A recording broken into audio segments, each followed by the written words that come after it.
Здравствуйте. В ближайшие 30 минут на канале ТНВ Новости. С вами Даяна Саитова. И смотрите в этом выпуске. Низкие надои молока, нехватка медкадров и низкая зарплата сельхозработников. Выплачивают заработную плату меньше минимального размера. Еще на какие вопросы обратил внимание Рустам Минниханов в ходе рабочей поездки в Бавлинский район? Филюза Хамидуллина. На особом контроле качество питания. Приятного аппетита всем. Давайте, кушайте, давайте, чтобы не остыло. Как депутаты собираются решить проблему текучки поваров и недостаток мест в столовых, расскажет Рамиль Галиуллин. Жизнь на 10 квадратных метрах. Штабелями спим, условий никаких нет. Почему многодетной семье уже 6 лет приходится жить в бане, разбиралась Наталья Мезина. Большая энергетика и маленькое поголовье. Несколько раз напомнили о том, что поголовье крупного рога скота и коров в том числе надо сохранить. Чем предстоит заняться в Заинском районе, узнал Дмитрий Аренин. Нехватка медицинских кадров, снижение надоев и низкая зарплата ВПК. Сегодня в ходе рабочей поездки в Бавлинский район Рустам Минниханов обозначил главные проблемы развития муниципалитета. Там прошла районная сессия. Почему в рейтинге социально-экономического развития Бавлы занимают 25 место, хотя потенциал гораздо выше? Филюза Хамидуллина с подробностями.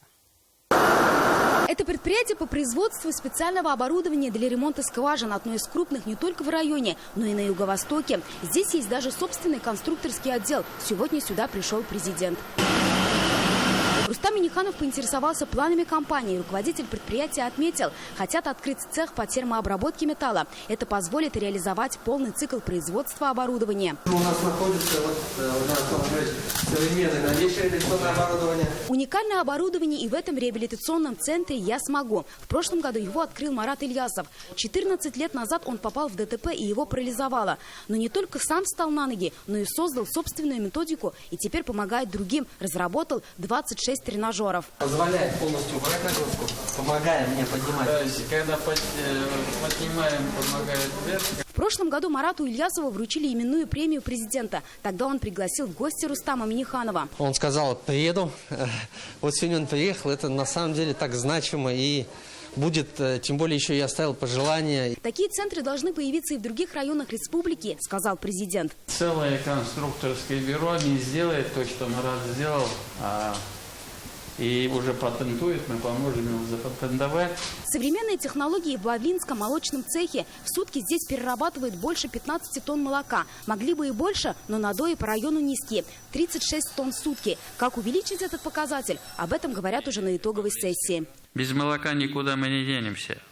Меня беспокоит то, что у вас, и поголовье не так много дойного стада. Надо или инвесторов найти. Но я понимаю, что, наверное, может корма, может быть еще. Вот надо изучить опыт Кумарского района, Мамадышского района, вот эти кормоцентры, чтобы люди не мучились кормозаготовками или какими-то другими.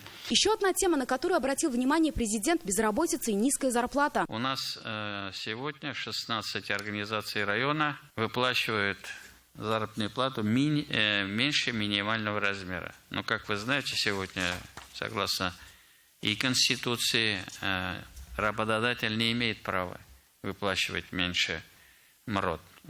Я прошу обратить внимание руководства. Что касается здравоохранения, укомплектованность врачами лишь 52%. И то половина из них предпенсионного возраста. Расширить целевые программы, предоставить жилье. Президент предлагает свои варианты. Вы по многим параметрам уступаете среднереспубликанским показателям. Бавлы – прекрасный город. Здесь можно жить, надо искать из других регионов, приглашать и решать вопросы. Рустам Минниханов затронул и проблемы в сфере образования и городского хозяйства. Я очень прошу вас, тему школьного питания, она должна, чтобы не было стыдно. Мы же детей своих кормим. И по очистке дорог. Сейчас вот будет у нас лизинговая техника приобретаться. Несмотря на сложный ковидный год, в районе запланированные работы были выполнены, сказал президент, и призвал не снижать темпы. Филюза Хамидуллина, Эрик Хабибуллин, ТНВ, Бавлинский район. Переход на бесплатное горячее питание начальной школы обнажил целый ряд проблем в вопросах организации этого самого питания. Эти вопросы уже не решить без принятия правительственных, порой и законодательных решений. Об этом сегодня говорили депутаты Госсовета Республики на выездном заседании Президиума. Оно прошло в Высокогорском районе. Острый дефицит поваров, низкая зарплата, изношенность пищеблоков. Проблемы одинаковые как в сельских, так и в городских школах. Какие кардинальные решения сегодня озвучили депутаты, услышал Рамиль Галиуллин.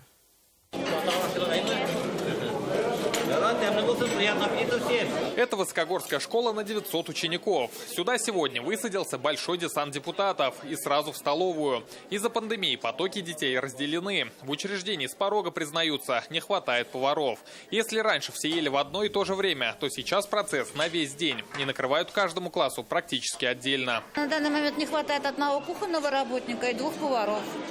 Но не устраивает наш график работы, потому что у нас сейчас 2 смены в школе, и мы работаем с 6 утра до 5 вечера получается. Нехватка поваров – это лишь вершина айсберга. Дефицит кухонных работников тянет за собой череду других проблем. Остывшие блюда. Отсюда высокий коэффициент несъедаемости и несоблюдение всех санитарных норм. Напомним, Владимир Путин поручил обеспечить бесплатным питанием младшеклассников. Реализация привела к изменению графика работы столовых. Переход на повсеместно бесплатное горячее питание проходит поэтапно и должен завершиться до 1 сентября 2023 года. У себя в республике мы не стали затягивать с реализацией этой важной социальной инициативы. Сейчас главное – остановить текучку кадров и повысить зарплату работников школьных столовых. Если в городах в среднем она составляет 20 тысяч рублей, то сельские повара получают около 12 тысяч. Невозможно на такую заработную плату привлечь квалифицированных специалистов, молодежь. Много столовых, где сотрудники пенсионного и предпенсионного возраста.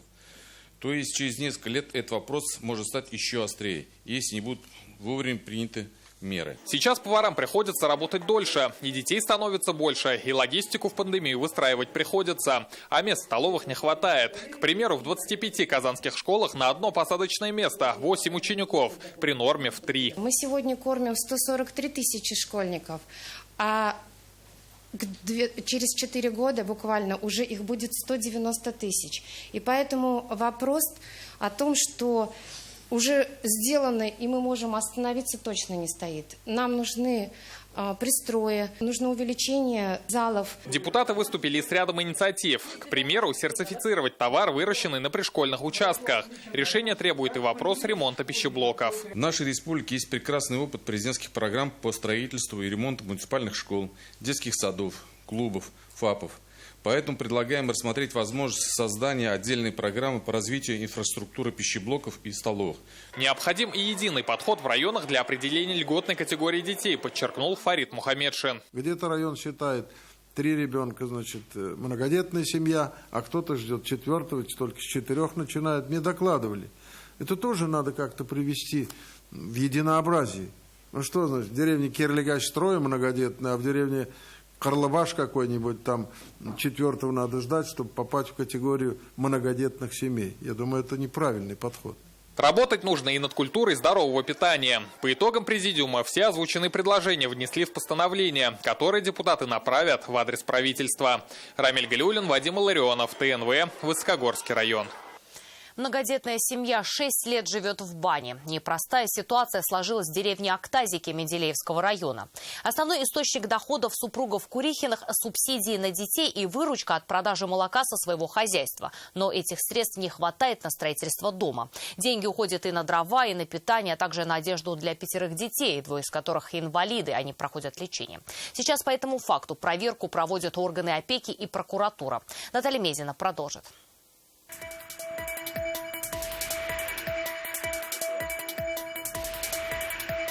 Прорезь сделаны, тепло есть, держит немного, но не хватает. Самодельная печка – единственный источник тепла в эти морозы для многодетной семьи Курихиных. Родители и 5 маленьких детей вот уже 6 лет живут в пристрое для бани. На 10 квадратных метрах умещается и кухня, и спальная, и игровая. Это уже баня у нас.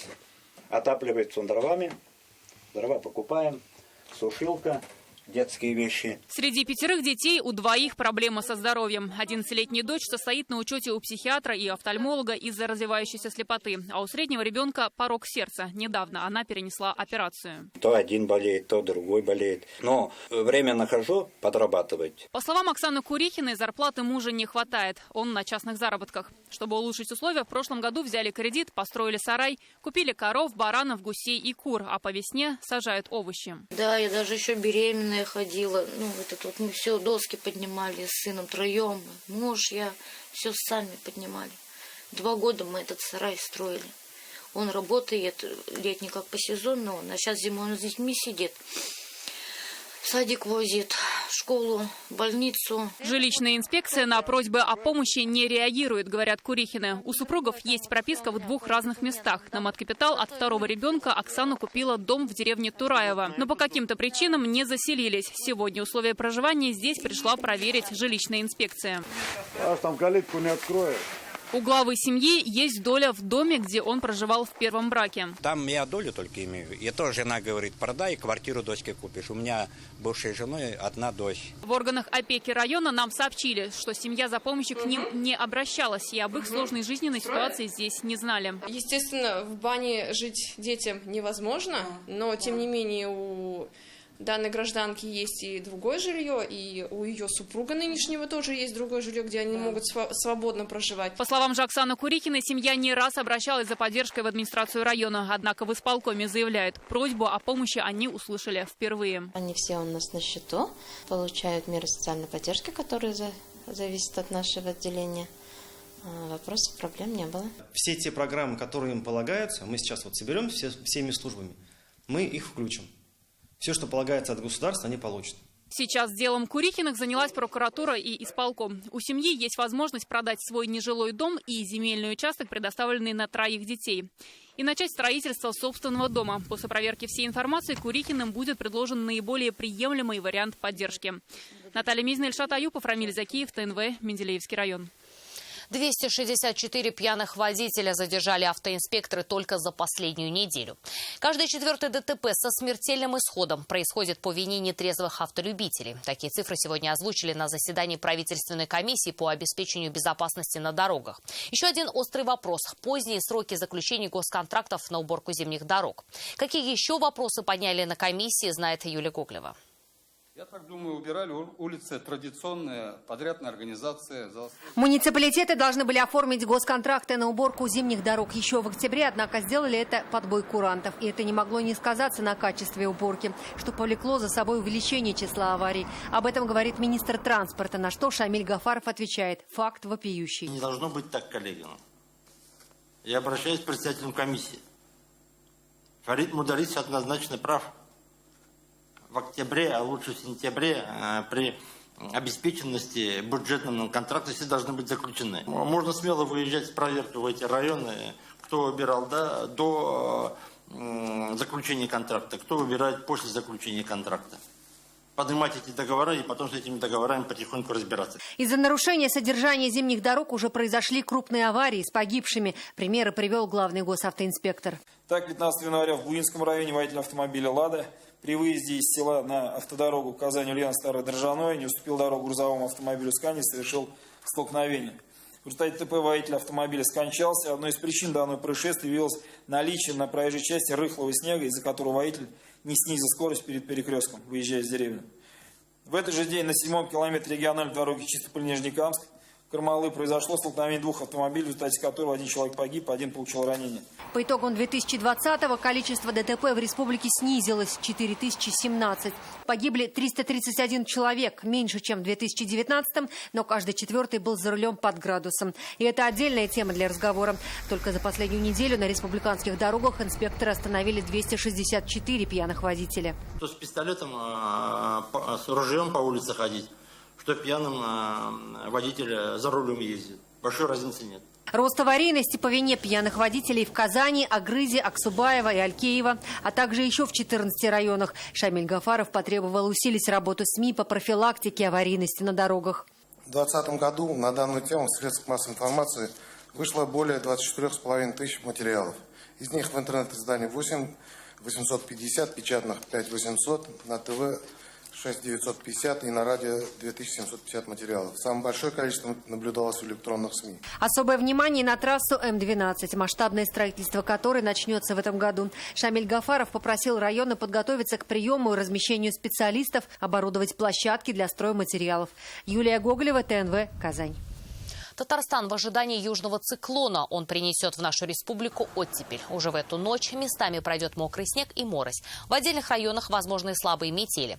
Гидромедцентр сообщает, на дорогах сильная гололедица. Температура ночью может опуститься до минус 15-20 градусов. В южных районах днем поднимется до 0. В Татарстане за минувшие сутки зафиксирован один случай смерти. Это женщина 42 лет. Всего от ковида в республике скончались 294 татарстанца. В республике за минувшие сутки зафиксировано 75 новых случаев ковид. В России за сутки зафиксировано 15 038 новых заболевших. Как сообщает Минздрав, в Татарстане вакцины «Спутник Ви» привились 30 814 человек. Из них вторую дозу получили 5682 человека. Напомним, есть 5 способов записаться на вакцинацию. Это портал Госуслуг России или Татарстана. Также можно позвонить на единый номер 122. Принимают такие обращения и в многофункциональных центрах, и по контактным телефонам поликлиник по месту жительства. Калькуляция 14 февраля в Татарстане. Сколько стоит подарок, свидание и свадьба? Читайте в интернет-газете «Реальное время». Это новости Татарстана, и смотрите далее. Большая энергетика и маленькое поголовье. Несколько раз напомнили о том, что поголовье крупного рогатого скота и коров в том числе надо сохранить. Чем предстоит заняться в Заинском районе, узнал Дмитрий Аринин. Сложности перевода. Из частых ошибок это то, что вместо татарской буквы пишут похожую букву на русском. Если вы заметили ошибки в надписях на информационных табличках на татарском языке, участвуйте в конкурсе. Подробности у Вероники Гайнудиновой. Успехи в земледелии и проблемы с животноводством. Сегодня итоги года подвели в Заинском районе. Как отметили, год пандемии район прошел с минимальными потерями. Рекордно выросли показатели по зерновым и производству сахара. Хороший импульс развитию должна дать модернизация Заинской ГРЭС. Как в районе дела со школьным питанием и почему вопрос бродячих собак просят решить на федеральном уровне, узнал Дмитрий Аринин.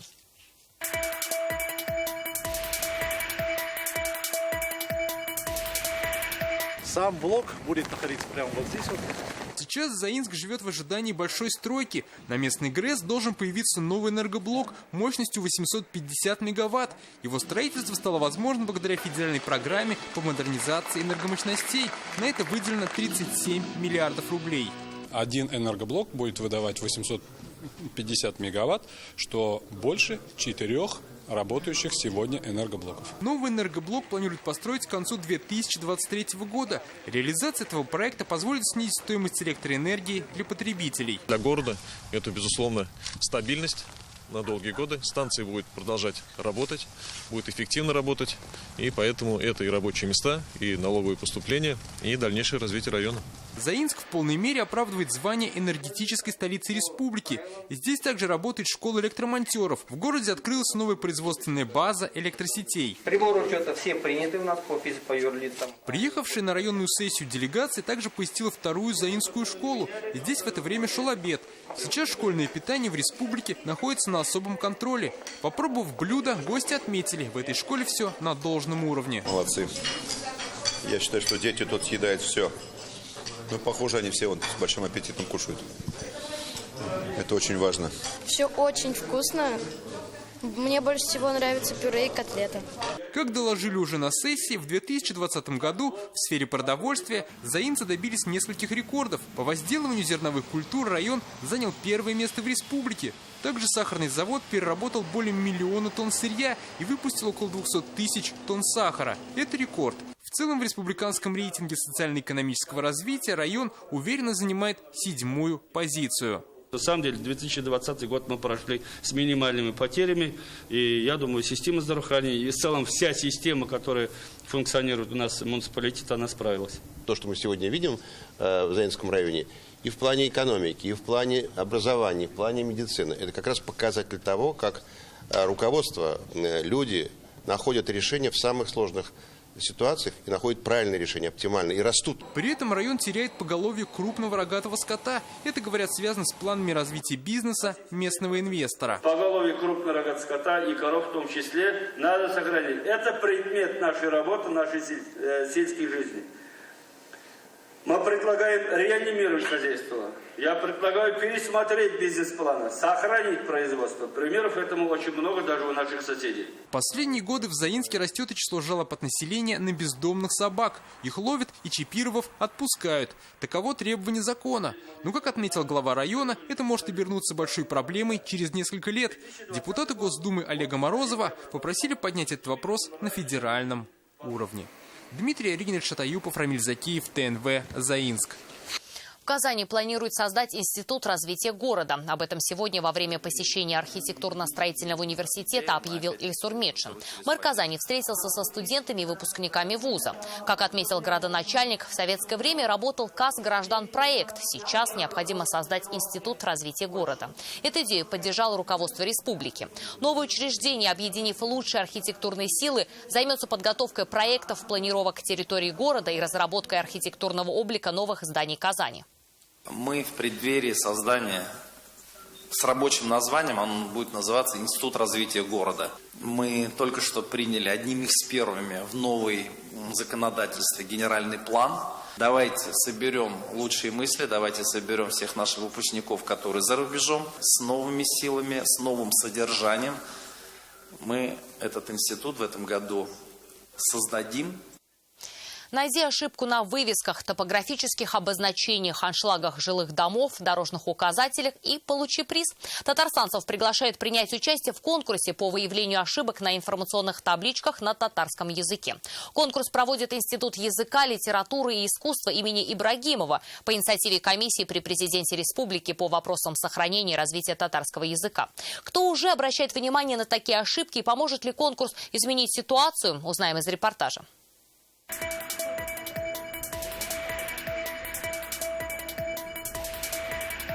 Одна из частых ошибок – это то, что вместо татарской буквы пишут похожую букву на русском. То есть вместо «устяу» «остяу» пишут. Вроде есть вывеска на татарском, но написано неправильно. Такие неточности подмечает Амиль Нурулин. Говорит, с самого детства обращает внимание на ошибки в табличках. Сейчас ищет их не только на вывесках зданий Казани, но и ездит по районам республики. Недавно завел блог «Татар Урбан Комьюнити», где и публикует фотографии. В Казани я увидел, что в одном из ресторанов быстрого питания было неправильно написано на татарском языке надпись.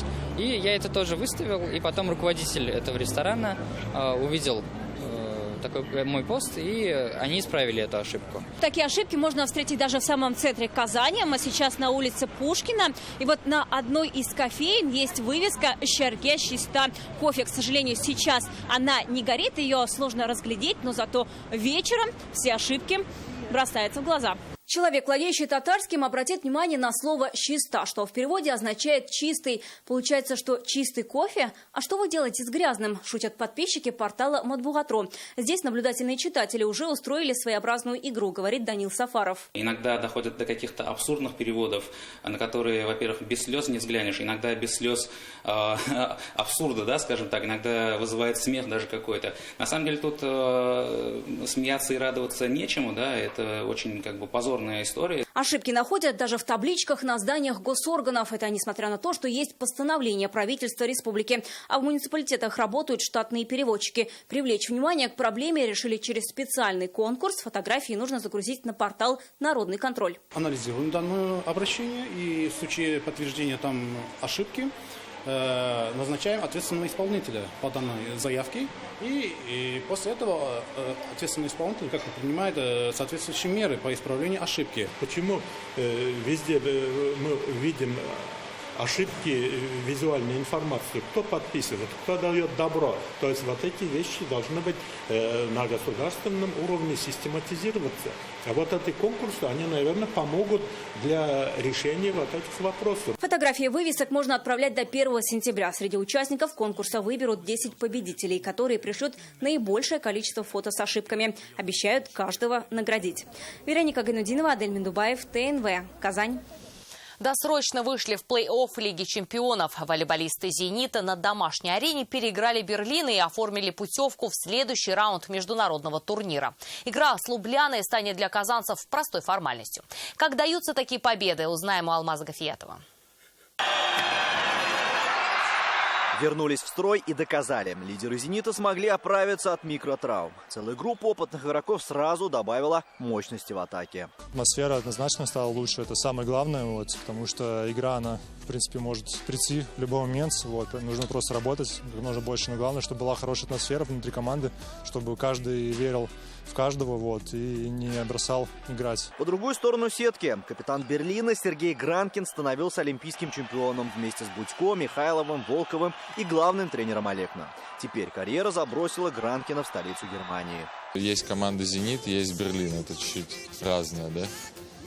Поэтому тут, думаю, тяжело сравнивать, все это понимают. Просто нужно, я считаю, что самое правильное – это уважать друг друга и все. «Зенит» в сухую обыграл Берлин и тем самым досрочно обеспечил себе выход в плей-офф Лиги чемпионов. Такие эмоции клуб не испытывал давно.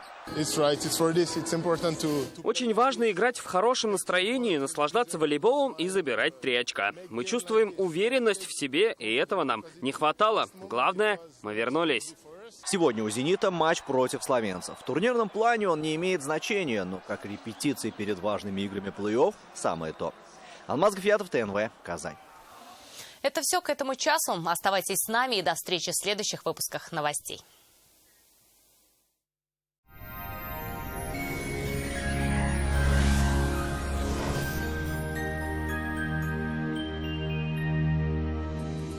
В студии София Егорова. Здравствуйте. Южный циклон продолжает повышать температуру в наших краях. Об этом поговорим прямо сейчас. По данным сервиса Яндекс.Погода, предстоящие сутки в Бугульме, Бавлах и Азнакаево осадки усилятся. Станет еще теплее. Днем уже минус 3-4 градуса. Все теплее в Набережных Челнах, Нижнекамске и Елабуге. Здесь не обойдется без снегопадов. В Агрызе, Менделеевске, Актаныши облачная, снежная и теплая погода. Днем до минус 12. В Арске, Кукмаре и Балтаси заметно потеплеет. Минус 11-12 градусов днем. Снег усилится. В Болгаре, Дрожжином и Буинске температурный фон станет выше. Минус 5-7 градусов. Ожидается снег. Снежно будет также в Альметьевске, Чистополе и Мамадыше. Здесь станет теплее. До минус 4 градусов днем. Погода не отличается стабильностью. Впрочем, как и в предыдущие зимние месяцы. Температура продолжает повышаться и к субботе достигнет высоких значений. Избавьтесь от варикоза навсегда, быстро и без боли. В клинике лазерной хирургии «Варикоза нет» на Достоевского. Ноги болят, отекают, судороги по ночам. Пора к специалисту. К кому же обратиться? Клиника «Варикоза нет». Сегодня скидка 50%. Прием с УЗИ всего 990 рублей. О, какая выгодная цена. Запишите дедушку и меня. Клиника «Варикоза нет» на Достоевского. 212 20 40. В Казани будет облачно. С самого утра будет идти снег, временами сильный. Ночью минус 14, днем минус 10. Ветер восточный, умеренный. Атмосферное давление составит 755 миллиметров ртутного столба. Влажность воздуха 86%. Магнитное поле Земли спокойное. На этом наш выпуск завершен. До свидания.